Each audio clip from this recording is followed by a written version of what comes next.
여러분 안녕하세요. 차준희 교수입니다. 네, 오늘 패널분들도 나오셨네요. 반갑습니다. 반갑습니다. 예, 우리가 지난번 1장 했고 네. 이제 오늘은 이제 2장인데요. 네. 있을 수 없는 배신. 오. 있을 수 없는 배신. 배신? 오. 네. 어느 나라가 그들의 신들을 신 아닌 것과 바꾼 일이 있느냐? 신 갈아치우기. 네. 참 기가 막힌 일이 벌어졌는데요. 네네. 신 갈아치우기. 그 내용을 지금 예레미야가 2장에서 지적을 하고 있습니다. 예, 2장 1절, 2절 우리 레이 씨 한번 읽어주시겠습니까? 여호와의 말씀이 내게 임하니라. 이르시되 가서 예루살렘의 귀에 외칠지니라. 여호와께서 이와 같이 말씀하시기를 내가 너를 위하여 내 청년 때의 인애와 내 신혼 때의 사랑을 기억하노니 곧 씨 뿌리지 못하는 땅 그 광야에서 나를 따랐음이니라. 예. 아멘. 이스라엘의 광야 시절을 회고해요. 네. 광야 시절, 네. 가나안 땅 들어가기 전. 요 광야 시절은 이스라엘과 하나님과 관계가 좋았다. 여기 보니까 신혼 시기로 표현하네요. 내 신혼의 사랑을 기억하노라. 역사적으로 보면 이스라엘은요, 하나님하고 출애굽 사건을 통해서 관계를 맺어요. 출애굽 사건. 이스라엘이 민족적으로. 민족 전체가 다 출애굽을 하잖아요. 네. 그다음에 거기서 하나님의 백성이 됩니다. 나는 너의 하나님이고 너는 나의 백성이다. 시내산에 가서 하나님과 언약을 체결해요. 출애굽기 24장에서. 그 이후로 이제는 하나님과 관계가 형성이 되는데 오늘 본문을 보니까 광야 시절 그때 내 청년의 때의 인애와 내 신혼의 때의 사랑을 기억한다 하면서 광야 시절은 어린 시절이었고 청순한 새색시처럼 순수한 사랑을 나누었던 오직 나만을 따랐던 그런 신혼의 시기였다. 허니문의 시기였다. 이렇게 얘기합니다. 그런데 그 광야 시절이 모든 조건이 다 완비된 그런 완벽한 상태는 아니었다는 거예요. 네. 여기 보니까 곧 씨 뿌리지 못하는 땅. 요 표현입니다. 그 광야에서 나를 따랐다. 요 씨 뿌리지 못하는 땅이라는 것은 그 광야 시절이 척박했다는 거예요. 좋은 환경이 아니었어요. 예레미야 2장 6절을 보면은요. 그들이 우리를 애굽 땅에서 인도하여 내시고 광야 곧 사막과 구덩이 땅, 건조하고 사망의 그늘진 땅, 사람이 그곳으로 다니지 아니하고 그곳에 사람이 거주하지 아니하는 땅을 우리가 통과하게 하신 야훼께서 어디 계시냐 하고 말하지 아니하였도다. 그러니까 허님은 좋았다. 그때는 환경도 좋은 게 아니에요. 환경은 아주 척박했습니다. 네. 그런데 척박했는데 관계는 좋았어. 이거예요. 사람의 힘으로는 도저히 살아낼 수 없는 그런 환경에 처해 있을 때 오히려 하나님의 은혜가 더 크게 역사했다는 거예요. 여러분 이제 결혼하신 분들은 이제는 그 허니문 시기나 결혼 초 그 당시에 모든 게 다 부족하거든요. 그런데 그때를 행복하게 느껴요. 지나고 나면 그때가 참 좋았었는데 환경적으로 좋은 거 아니에요. 관계가 좋은 거죠. 그래서 우리가 먹고 마실 것도 제대로 없고 온갖 위험이 도사리고 있었던 광야 그곳에서는 오직 하나님만 의지했다. 하나님의 크신 은혜로 돌봐주신 것을 우리가 경험했다. 바로 그것이 광야예요. 그런데 알고 보면은요, 우리가 지나고 나서 보니까 그때가 좋았다. 네. 라고 생각하죠. 네. 그렇다면 그 최악의 형편이 오히려 하나님의 은혜가 더 많았던 시절이었다. 요거를 나중에 깨닫게 되는데 조금 더 현명하다면 그 순간에 느낄 수 있다면 더 좋겠죠. 그렇죠. 그 순간에 감사하면 더 좋죠. 그렇죠. 네. 예, 그것을 느끼는 게 은혜예요. 맞아요. 예, 그것이 은혜입니다. 네. 지금 힘들지만 이때 하나님이 더 크게 역사하고 계시는구나. 하나님의 은혜가 더 크구나.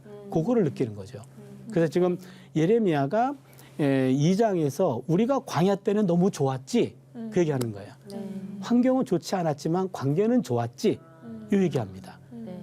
이 얘기한 거는 지금은 나쁘기 때문에 얘기하는 거예요. 네. 그렇죠? 예, 그러면 2장 3절 한번 볼까요? 이스라엘은 여호와를 위한 성물 곧 그의 소산 중 첫 열매이니 그를 삼키는 자면 모두 벌을 받아 재앙이 그들에게 닥치리라. 여호와의 말씀이니라. 그때 가장 좋았던 시절에 이스라엘은 야훼를 위한 성물 곧 그의 소산죽 첫 열매니라. 그러니까 여호와의 성물로 여겼다는 거예요. 하나님이 성물이라고 하는 것은 모든 민족 가운데 이스라엘만 하나님의 소유로 따로 성별했다라는 말입니다. 그래서 특별히 너희들을 내가 처음 열매처럼 여겼어. 오, 네. 처음 열매라는 것은 오직 하나님께만 속해 있는 거예요. 그러니까 너희들은 나에게만 속해 있는 것으로 그렇게 여겼다는 얘기죠. 네. 신혼 초에 네. 이스라엘은 온전히 배타적으로 하나님의 소유였어요. 가장 이상적인 관계였습니다. 그런데 어떻게 되냐면 4, 5절부터 문제가 생깁니다. 주연자매님.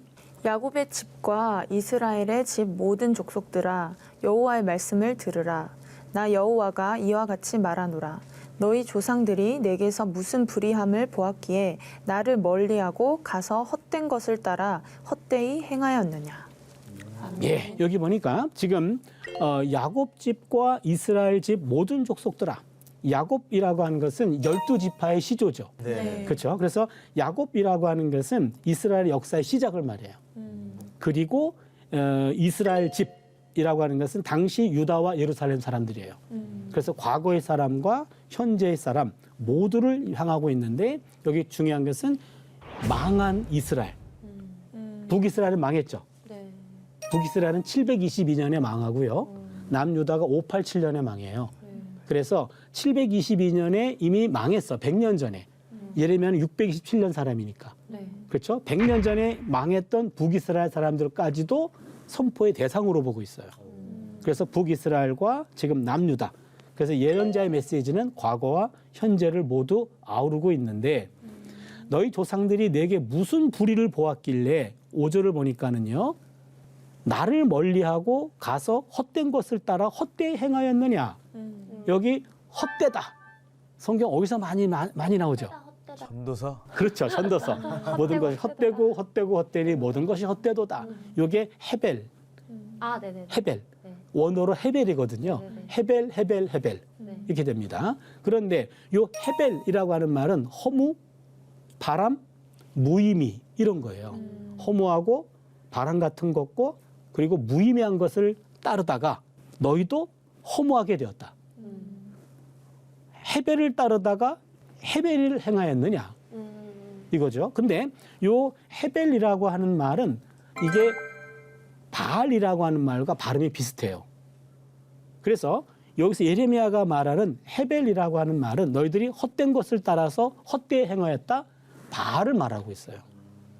바알을 따랐기 때문에 너희들이 헤벨을 따랐기 때문에 헤벨이 되었다. 무의미한 것을 따랐기 때문에 무의미한 것이 되었다. 이런 얘기예요. 여기 중요한데요.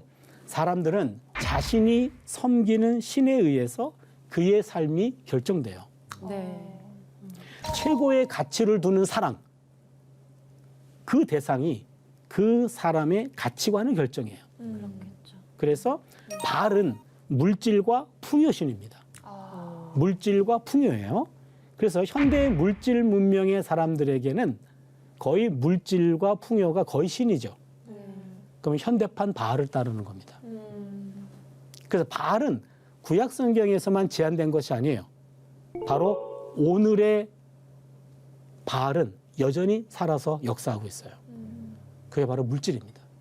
물질과 풍요라는 것은 알고 보면은 허상이라는 거예요. 네. 그 필요합니다. 그러나 신적인 요소는 아니에요. 네네네네. 그렇죠. 네네. 이 경계가 모호해요. 맞아요. 하나님 없이도 못 살지만 물질 없이도 못 살아요. 그렇죠. 그렇죠. 그러나 물질이 하나님과 동급이 되거나 물질이 하나님을 넘어설 때 이때부터 문제가 됩니다. 네네네.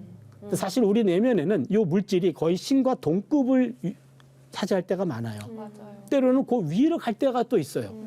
이게 문제입니다. 네. 그래서 예언자는 그 물질이라는 바알이라는 허상을 따라 살다 보면 허무해질 수밖에 없다. 그렇게 말해요. 그래서 신약 성경에도 그러죠. 디모데전서 6장 10절이죠. 본문을 볼까요? 돈을 사랑함이 일만 악의 뿌리가 되나니 이것을 하는 자들은 미혹을 받아 믿음에서 떠나 많은 근심으로써 자기를 찔렀도다. 그래서 예레미야 시대 때의 사람이나 오늘의 우리나 크게 다르지 않아요. 그래서 돈이 없는 사람은 돈만 생각하고 돈이 많은 사람은 오로지 돈만 생각합니다. 그러다 보니까 모두 돈 생각만 하죠. 예, 이것으로부터 모두가 자유롭지 않아요.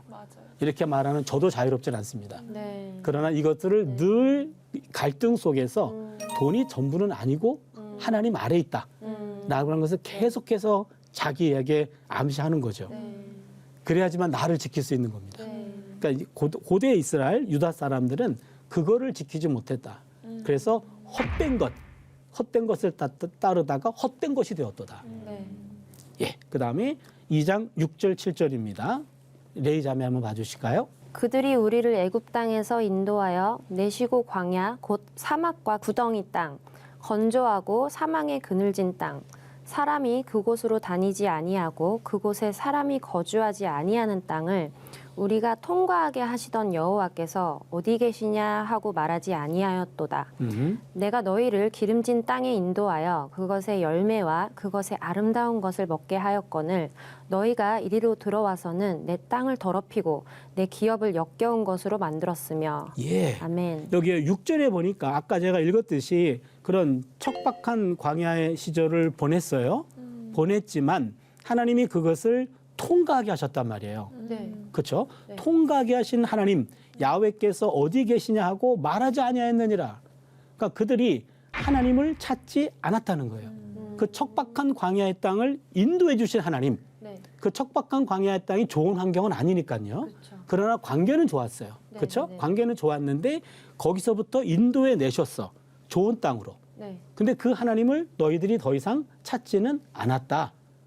그러면서 너희들에게 주어진 땅, 가나안 땅은 좋은 땅이었어요. 그래서 거기 아까 우리가 7절에 내가 너희를 기름진 땅에 인도하였다. 네. 그것의 열매와 그것의 아름다운 것을 먹게 하였다. 너희가 이리로 들어와서는 내 땅을 더럽히고 내 기업을 역겨운 것으로 만들었다. 좋은 땅을 줬는데 그 좋은 땅을 너희들이 더럽혔다. 이런 얘기입니다. 약속의 땅에서조차 하나님을 거역하고 있어요. 하나님은 먼저 은혜로 약속의 땅을 주셨습니다. 그리고 은혜에 합당한 삶을 요구하셨어요. 네. 항상 하나님은 은혜를 먼저 주셔요. 네. 그다음에 그 은혜에 합당한 삶을 네가 살아다오 라고 얘기한 겁니다. 그런데 출애굽의 은혜도 잊었고 광야의 은혜도 잊어버렸어요. 조상들이. 그런데 그 후예들도 마찬가지로 약속의 땅을 주신 그 은혜를 배반합니다. 그러니까 하나님께 반역하는 이스라엘의 그 태도는 대를 이어서 그칠 줄을 모른다. 인간의 죄성이 이토록 뿌리가 깊은 거예요. 그래서 하나님의 은혜를 우리가 망각해버리면 그것이 바로 죄죠. 그렇죠. 그렇죠? 예. 은혜를 망각하는 순간 우리는 죄의 먹이가 된다. 출애굽의 은혜도, 광야의 은혜도, 가나안의 은혜도 다 잊어버린 백성들이요. 예레미야가 그걸 지금 지적하고 있어요. 네. 그리고는 2장 8절 한번 봐주세요. 동현 형제님. 제사장들은 여호와께서 어디 계시냐 말하지 아니하였으며 율법을 다루는 자들은 나를 알지 못하며 관리들도 나에게 반역하며 선지자들은 바알의 이름으로 예언하고 무익한 것들을 따랐느니라. 예. 지도자라는 것들이 지금 하나같이 자기 일을 망각했어요. 네. 여기 보면은 제사장들은 야훼께서 어디 계시냐 말하지 아니하였으며 율법을 다루는 자들, 요 율법을 다루는 자들은 제사장들을 또 달리 표현한 거예요. 그러니까 율법의 전문가가 제사장입니다. 네네네네. 그래서 제사장들은 야훼께서 어디 계시냐 말하지 아니하였으며 율법을 다루는 자들은 나를 알지 못하며. 근데 율법을 다루는 자들이 하나님을 몰라요. 제사장들이. 관리들도 나를 반역한다. 네. 관리들은 하나님의 율법을 따라서 율법대로 백성들을 통치하는 그런 권력이 주어진 것을 가지고 그들을 다스리는 사람들이에요. 그런데 그들이 하나님의 율법을 반역합니다. 하나님의 뜻을 반역해요. 선지자들은 바알의 이름으로 예언하고 무익한 것을 따라가요. 이런 기가 막힌 일이 있네요. 선지자들은 하나님의 이름으로 예언하고 그다음에는 하나님을 따라야 되는데 이 무익한 것은 아까 얘기했죠. 바알. 예, 바알입니다. 바알의 이름으로 예언하고 바알을 따라갔느니라. 그러니까 지도자라는 것들이 하나같이 자기의 역할을 지금 망각한 거예요. 네. 다들 지금 이상합니다. 여기 있는 사람들이. 이 당시에 각자의 지도자들이 각자의 자리를 지키지 못해요. 그러면 공동체는 위기에 빠집니다. 에스겔 22장 30절, 31절 거기에 기가 막힌 말이 나오는데요. 이 땅을 위하여 성을 쌓으며 성 무너진 데를 막아서서 나로 하여금 멸하지 못하게 할 사람을 내가 그 가운데서 찾다가 찾지 못하였으므로 내가 내 분노를 그들 위에 쏟으며 내 진노의 불로 멸하여 그들 행위대로 그들 머리에 보응하였느니라. 나 주 야훼의 말이니라. 주 야훼의 말씀이니라. 이게 뭐냐면은요. 지금 이 땅을 위하여 성을 쌓으며 30절 한번 다시 돌아가 볼까요? 이 땅을 위하여 성을 쌓으며 성 무너진 데를 막아서서 나로 하여금 멸하지 못하게 할 사람. 이게요. 한 공동체 안에서 성이 무너진 곳이 있어요.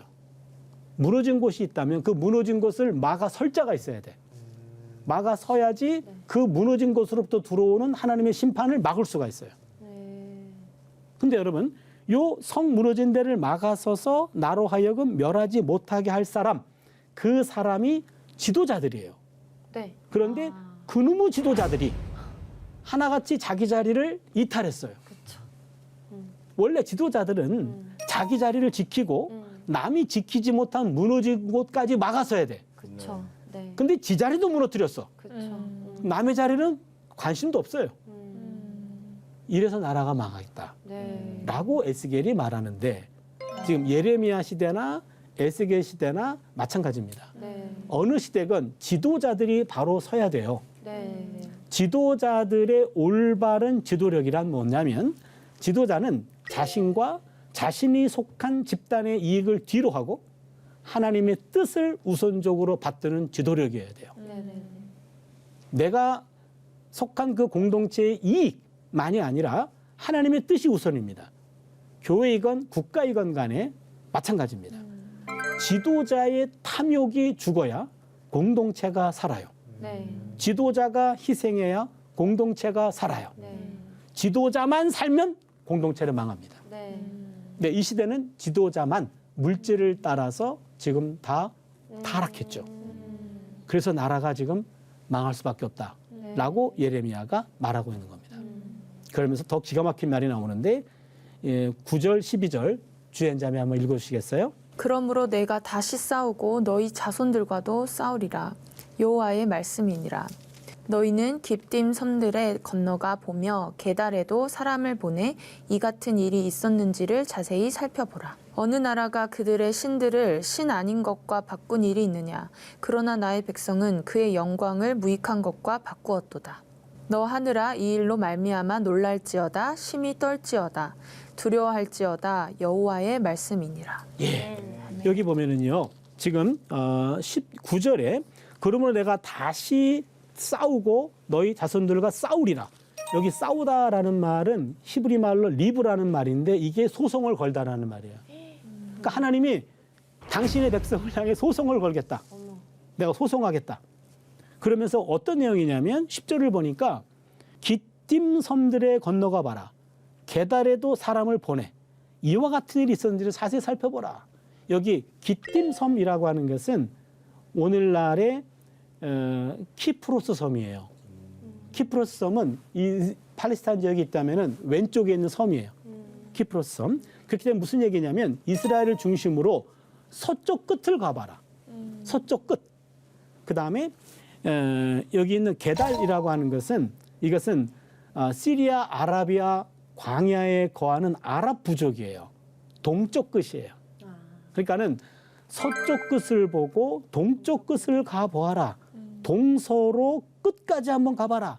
이것저것을 다 한번 알아봐라. 동시에 기띔과 게달 사람들은 상인이에요. 상인들은 물건을 교환하면서 먹고 사는 사람들이에요. 그런데 물건을 교환하면서 먹고 사는 사람들도 신만큼은 교환하지 않는다. 그 얘기를 하고 있어요. 야, 이렇게 모든 거를 이렇게 교환하면서 살아가는 사람들도 신은 교환하지 않아. 근데 어떻게 너희들은 11절 볼까요? 어느 나라가 그들의 신들을 신 아닌 것과 바꾼 일이 있느냐? 그러나 나의 백성은 그의 영광이 뭐죠? 하나님이에요. 하나님의 영광. 하나님을 무익한 것, 바알로 바꿨다 이 얘기입니다. 어느 나라도 어디를 가봐. 야, 동쪽 끝을 보고 서쪽 끝을 가봐. 어느 나라도 자신의 신을 갈아치우지는 않아. 상인들도 그렇지 않는다, 야. 근데 어떻게 너희들은 나를 신 아닌 것과 바꿔? 그것도 아니 영광을 무익한 것과 바꿔? 12절이에요. 너 하늘아 이 일로 말미암아 놀랄지어다 심히 떨지어다 두려워할지어다 야훼의 말씀이니라.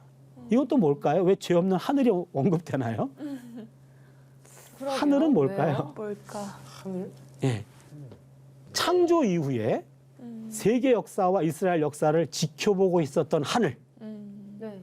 뭐 역사 속에서 모든 걸 처음부터 끝까지 다 보고 있는 그 하늘. 하늘이 봐도 놀랄 거다. 아, 네. 예. 하늘도 놀랄 신 갈아치우기. 이런 죄악을 저지른 거예요. 네. 물질과 풍요의 확신인 바알이 무익한 것으로 보이지 않고 물리칠 수 없는 유혹의 대상이 되고 있음이 오늘 우리의 현실이기도 해요. 맞네요. 그렇다고 하면 그것의 마음을 우리가 순간순간 유혹받고 빼앗긴다면 우리도 신 갈아치우게 하고 있는 거예요. 그렇잖아요. 네. 이게 남들 이야기만은 아니에요. 그니까요. 네. 네. 예. 네. 오늘의 우리 이야기이기도 해요. 네. 네. 네. 너무 찔리네요. 예, 정말. 영광과 무익한 것을 갈아치우게 하고 있는 순간순간의 우리의 모습들. 예, 이들의 모습 속에 우리의 모습이 보입니다. 예, 2장 13절 레이 씨 한번 봐주시겠어요? 네. 내 백성이 두 가지 악을 행하였나니 곧 그들이 생수의 근원되는 나를 버린 것과 스스로 웅덩이를 판 것인데 그것은 그 물을 가두지 못할 터진 웅덩이들이니라. 예. 아멘. 오늘 2장에서 여러분 어떤 말씀이 잘 기억날지 모르겠는데 2장 13절도 2장에서 가장 핵심적인 구절이에요. 보세요. 내 백성이 두 가지 악을 행했대요. 첫 번째, 생수의 근원이 되는 나를 버렸다. 네. 하나님이 생수의 근원이라는 거예요. 두 번째는 스스로 웅덩이를 팠어. 스스로 물을 구하려고. 근데 그 웅덩이는 터진 웅덩이에요. 이 터진 웅덩이는 뭘 가리킬까요? 계속 나오는 거. 헛된 것? 바알이에요. 바알. 계속해서 지금 바알을 말하고 있어요. 네. 이 바알이라고 하는 것은 그런 의미에서 굉장히 중요한데 오늘 본문이 말합니다. 생수의 근원이 되는 나, 하나님이에요. 그런데 이스라엘 백성들은 터진 웅덩이를 스스로 팠어. 근데 거기는 생수도 없고 물을 가두지도 못해. 그게 바알이라는 거예요. 계속 찔리네요. 그렇죠. 정말. 예. 맞아요. 저도 마찬가지예요. 네. 저도 찔려요. 네. 우리가 이 물질이라고 하는 것을 여기다 대응시켜 본다면 물질 포기할 수 없는데 근데 생수의 근원이 되는 하나님을 버리고 우리는 스스로 터진 웅덩이를 따라가는 게 우리네 삶이다. 언제까지 정신 차릴 거냐? 그것이 하나님을 버리는 거다. 생수의 근원인 나를 버린 것. 이것이 이스라엘 유다의 멸망의 원인입니다. 요한복음 4장 14절이죠. 내가 주는 물을 마시는 자는 영원히 목마르지 아니하리니 내가 주는 물은 그 속에서 영생하도록 솟아나는 샘물이 되리라. 아멘. 예. 저는 이 말씀이 매일매일 우리가 먹어야 될 말씀 같이 느껴져요. 목이 타는 갈망. 네. 그래서 우리는 헛된 갈망을 꿈꾸고 있는데 터진 웅덩이를 따라가고 있는데 생수의 근원이 되는 하나님의 생수를 먹으면서 그 생수 안에서 부족하지만 자족하고 감사를 느낄 수 있는 것. 이것이 오늘 우리의 삶이 되어야 되지 않을까. 네. 네. 네. 이스라엘 백성들이 그것을 놓쳐서 나라가 망했다. 이것은 신 갈아치우기다. 하늘이 놀랄지언이다. 그래서 하늘이 놀라지 않는 그러한 삶을 우리가 살 수 있기를 바라요. 네. 생수의 근원이 되는 하나님을 끝까지 붙잡고 가자. 네. 이게 오늘 우리의 메시지입니다. 네. 예. 질문이나 오늘 느낀 점 좀 얘기해 주시죠. 저 때 예레미야 시절이나 지금 저희의 시절이나 똑같이 정말 바알급의 그런 재물이나 돈 그리고 또 뭐 다른 뭐 많은 뭐 명예 많은 것들을 저희가 자꾸 우상으로 섬기고 자꾸 저희가 하나님을 순간순간 버리지 않나 좀 돌아보는 또 한 번 또 찔리는 시간이었던 것 같습니다. 예, 예. 저도 마찬가지로 목이 계속 마를 정도로 너무 찔려가지고 물을 몇 번 마셨는데요. 오히려 이제 더 감사하며 살자라는 마음을 더 갖게 되는 그런 시간이었어요. 네, 그러면 그 이제 척박한 광야 시절이 허니문의 시기였다. 네. 그런 거죠. 네네 예. 그렇죠. 네 맞습니다. 예. 저도 매번 고백하던 이런 제 기도할 때 자주 하는 기도가 있는데 하나님의 은혜 없이는 내가 하루도 살 수가 없습니다 주님 하면서 기도했던 말 이렇게 했던 게 또 생각나네요. 네네네. 계속 저희는 까먹고 사니까 이게 맞아요. 이 무익한 거를 영원하고 바꾸려고 하고 참 네. 근데 인간이기 때문에 어쩔 수 없는 것도 있는 것 같아요. 맞아요. 이 말씀을 알고 가르치고 제가 예레미야 전공이거든요. 예레미야로 박사학위를 했어요. 네. 예, 그럼에도 불구하고 예레미야의 말씀 앞에 늘 나 자신이 부족하고 나도 찔리는 것을 많이 경험하게 돼요. 근데 찔림이 있다는 것은 내가 지금 그 하나님의 은혜 안에 있다는 거예요. 그렇잖아요. 아 그렇네요. 그렇죠. 네. 그걸 내가 찔림으로 느낀다는 것은 은혜 안에 있는 거죠. 그래서 오늘 예레미야 이 말씀 잊을 수 없는 배신 이걸 우리 마음속에 새기고 있다면 그 순간만큼은 은혜 안에 꽉 잡혀 있는 네. 그런 시간일 것 같아요. 네. 예, 오늘 여기까지 하겠습니다. 여러분 감사합니다. 감사합니다.